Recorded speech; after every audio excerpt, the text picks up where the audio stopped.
Hillary Phillips is a woman who loves Jesus and invites others to see him through humor, honesty, and everyday life. So, Hillary, thank you for coming. And I know you have a story that will show the testing of your faith that you've had. My mom and dad were always professing believers. My mom now, she definitely has just gone through such a healing journey, and we have a good relationship now. We've gone through a lot of healing. My father and I, we don't talk anymore, and that was by my choice. And I hope that he would come to a place of coming back to the Lord. Um, but as it stands now, I feel like I'm in a place where I have peace with just the family dynamics and just, okay, God, this is what it is right now. Yeah. We're in a good place, so Yeah. like Yeah. let's not rock the boat. Like You make it makes me think about the amount of people that aren't talking to somebody in their family. Like, you got prodigals. How can you tell them how you feel and how you came to terms with that? it's been an ongoing thing. I think that my dynamics, my relationships with my parents have been very complicated, and I try not to make it so black and white of somebody's all bad or they're all good. Like, relationships are complicated, and I feel that as I've grown as a woman, but also in my walk with the Lord overall, I've learned to pay more attention to actions than intentions or words. I think that I had to come to a place where I realized that the way my father was showing up was not something that was aligned with where I believed God wanted me to be and the types of relationships he wanted me to have. And, Mhm. I do believe God can do whatever healing he's going to do, but I had to make a decision for myself of saying, I don't think this is a healthy choice to keep this door open. Mhm. It's keeping me bound mentally, emotionally, spiritually by trying to continue to keep this relationship going. And I think that for anybody watching who's either on the fence with that or they just have had to do that, one, you don't owe people an explanation because people outside of the dynamic can say things like, "Oh, but that's your so and so, that's your father, that's your mother, that's your sister, like whoever." Like, people outside don't always understand, so you don't owe people an explanation. Be prayerful, really discerning in your heart posture when you make those decisions, because sometimes it can be from a place of like so much pain that it's actually causing you more hurt if you're just cutting people off out of spite. I think it really be prayerful and ask the Lord for wisdom on how to navigate certain relationships in your life. They might not even be family members. It could be dear friends you've had for many years, and you realize, I don't know if I can continue to be friends with this person at this time because of how they're showing up. And allow yourself to grieve. Like, I've grieved that relationship and continue to do so.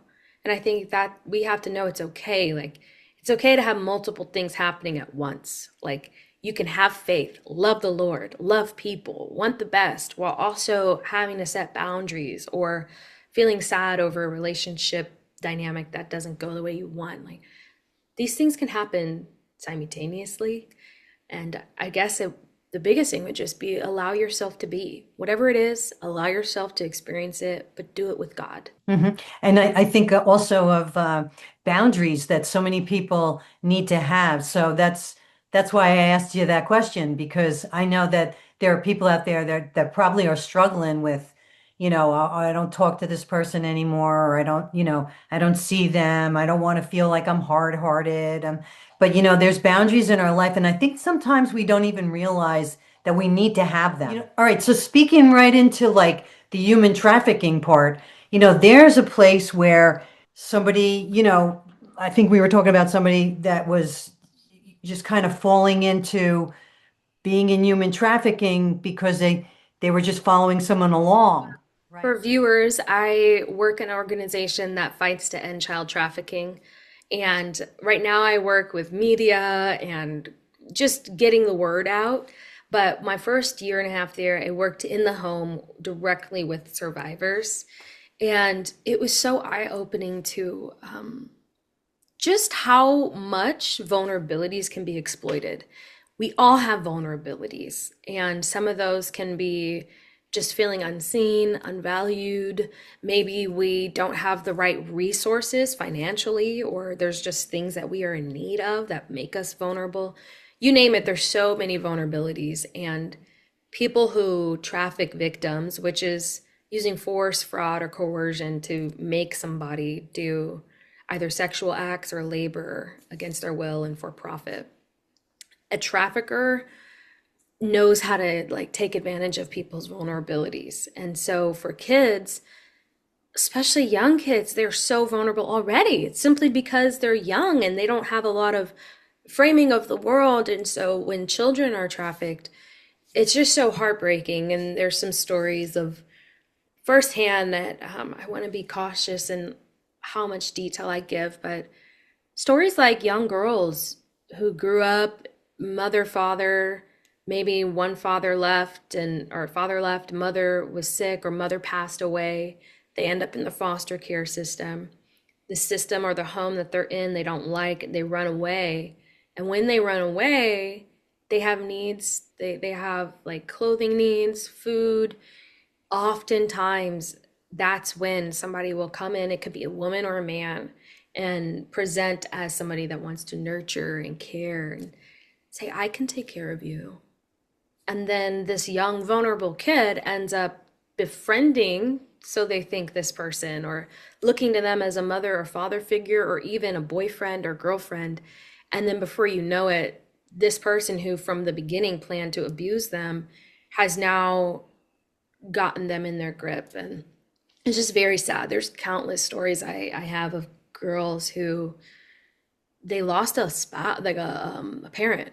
Their parents died, or their parents struggled with addiction, or these young girls just went to a party and started trying drugs because they were interested, and then they get connected to somebody that's a trafficker in that way. There's so many stories.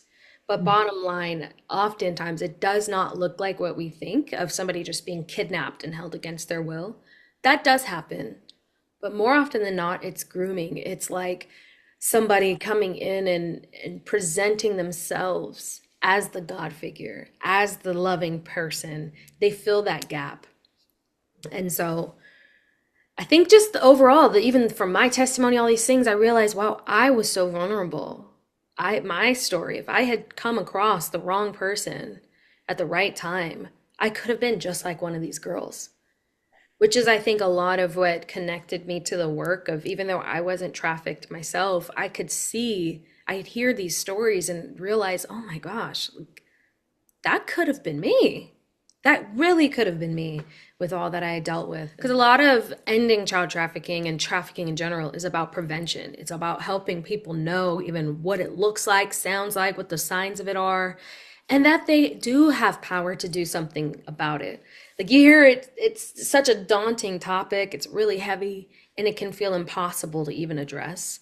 But it starts in your own communities, it starts in your own home. If you're a parent, you are around even younger kids, nephews, nieces, just neighbors, there is a way that we can show up, and by having an awareness of what makes someone vulnerable, or just even signs that something is going wrong, I think just being tuned in to the kids in our lives can make a huge difference, because people who plan to traffic someone, they're consistent. They are so consistent, and they are relentless in their ability to fill those gaps. They recognize the gaps and they're willing to fill them, because in their minds, that person is a product and they want to have control, full control over that person. And they do it a lot of times through manipulation and love bombing and just building trust. And that's why when you're working with survivors, it takes a lot of time to help them come to a place of even realizing that this person harmed them. They can know it, but there's such a trauma bond there that it feels like this person actually cared for me when no one else did.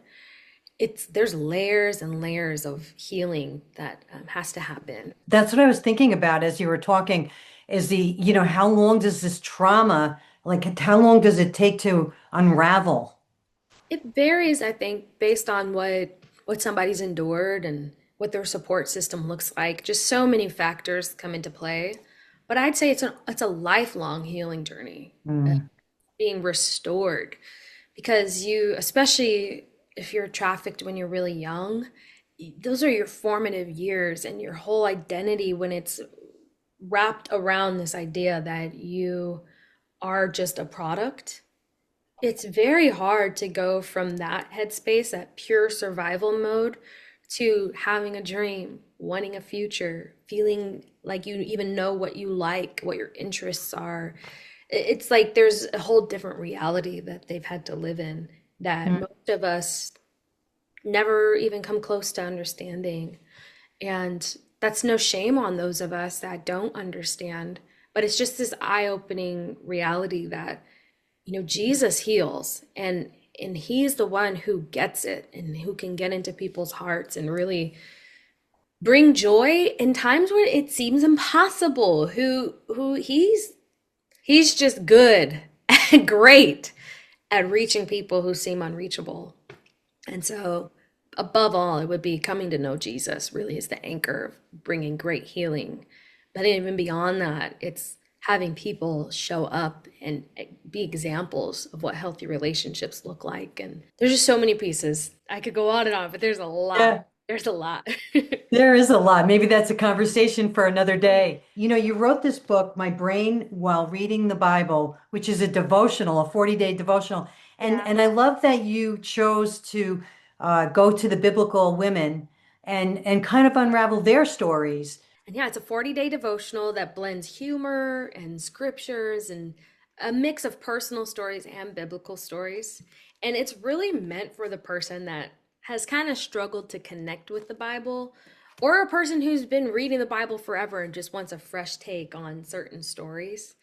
And I think what even started the whole title idea and all of it was I realized that every time I read the Bible, I have so many visuals and things coming to my mind. And I naturally have a lot of silly questions I'll ask and just thinking, like, what in the world were they thinking? And I used to make videos kind of showcasing that, where I'd be reading the Bible and then do commentary, and people just were cracking up about it. And that's what led to writing this devotional book.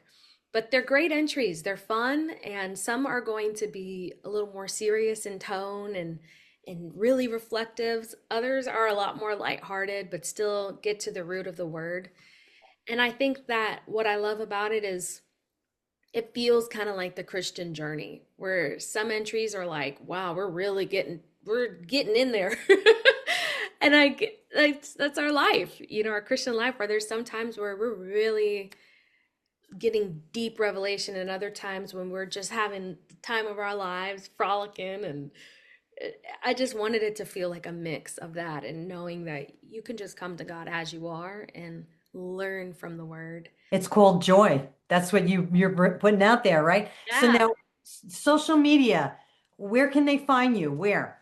Okay, you can find me on any platform at It's Hillary Caitlin, or you can also search Hills of Hope and you'll find me there. Okay, wonderful. And what would you like to leave my audience with today? I will leave you all with this understanding that life can get dark. We talked about human trafficking and testimonies. Life can get heavy, and sometimes we don't even know how to make sense of it. But God, if we always hold on to that but God thought in our mind, that, regardless of what things seem like, we serve a God who does amazing things. The same God who spoke creation into existence, who helped Moses part the seas, the same God who raised Jesus from the dead, like who saved us, like he's with us. And when you're with him, you're gonna end up a-okay, and you're going to find that if you're willing to just go through everything with Jesus, the ups, the downs, the in-betweens, and just allow him to do what he does best, you'll find yourself having such a sweet and personal relationship with God. And there will be times when you don't feel his presence, and there'll be times when you do, but it doesn't change the fact that he's there and he's with you. And he has so much ahead. And when you read that word, bring your questions to him. Share your humor with him. If things don't make sense and you're scratching your head, talk to God about it. It allows you to feel more free to be who God made you to be, not feel like you have to put on Christianity. Just put on the word, put on Christ. And if you're willing to just walk with Jesus, he'll do all the work he needs to do through you. So that's what I'll say. He loves you, and there's so much ahead for you. Well, I hope you were blessed by this conversation with Hillary Phillips and reminded that God is still working in your life. Be sure to come back next time for more faith-filled conversations here on The Call.